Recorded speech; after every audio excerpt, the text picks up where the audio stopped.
بیګا له د معراج شپه ده او د معراج په شپه باندې یو خاص عمل دی. تاسو دا عمل وکړئ انشاءالله العزیز بیا تاسو تماشه کوئ چې الله پاک ستاسو مال حال کاروبار رزق کې څومره برکت اچوي او څنګه الله پاک ستاسو ټول حاجات دا پوره کوي.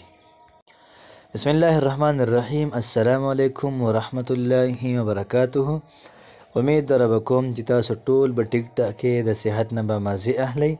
الله پاک هم خوشحاله آباد او تر او تازه ساته.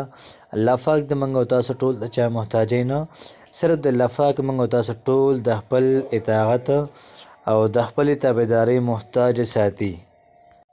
محترم بیګا چې کومه شپه ده او دا شپه راتلونکې ده ډېره زیاته برکت واله او ډېره زیاته ناشنا شپه ده، ځکه چې په دې شپه باندې د دواړو جهانو سردار مبارک دا د بیت المقدس پورې سفر نبی کریم علیه الصلاة والسلام یو شپه کې کړی، بیا د بیت المقدس نه واله تر اووم اسمانه پورې تر سدرة المنتهی پورې هغه ځای پورې پیغمبر علیه الصلاة والسلام دا سفر کړی او په دې مبارکه شپه کې الله پاک پیغمبر علیه الصلاة والسلام ته 50 منځونه ورکړي.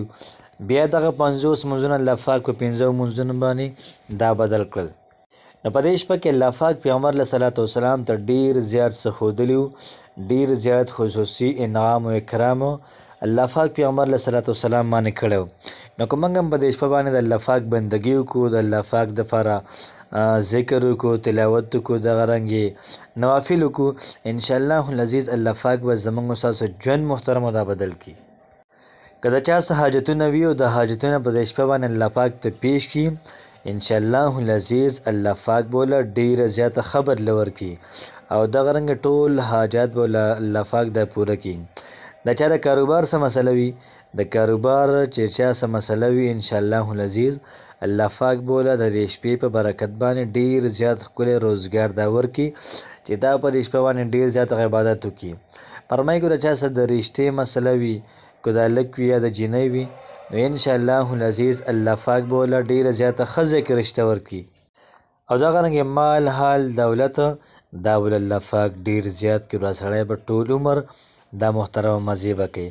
بس صرف یوه شپه د بندګي د الله پاک وکوئ او د هغې هم څه مخصوص اذکار دي، انشاءالله العزیز به ټول عمر محترمو دا مزې کوئ. نو راځئ چې ځو د وظیفې طرف ته. وظیفه داسې ده چې موږ به د ماسخوتن لمونځ وکړو، د هغې نه بعد به 12 رکعاته نفل وکړو. چې کله موږ الحمد ووایو د هغې نه بعد به په هر رکعت کې سورة الاخلاص یعنې قل هو الله احد دا به 3 پیرې ووایو. یو رکعت کې 3 پیرې، بل رکعت کې 3 پیرې، بل کې 3 پیرې، دغه رنګې په هر رکعت کې به سورة الاخلاص پکې 3 پیرې وایو. نو چې کله موږ نفل دا برابر کړو بیا د هغې نه بعد به 7 پیرې درود شریف وایو.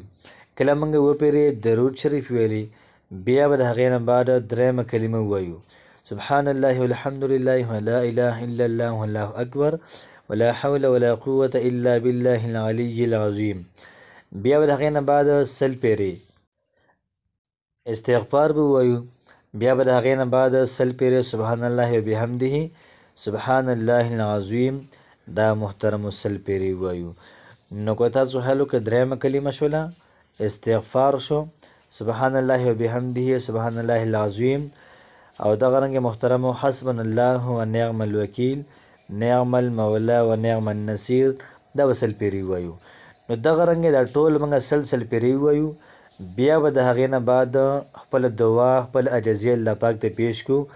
څومره زموږ حاجتونه دي دا ټول حاجتونه به راولو الله پاک ته به کښېږدو انشاءالله العزیز. د دې شپې په برکت باندې د دې وظیفې په برکت باندې به الله پاک ستاسو ټول حاجات دا پوره کړي.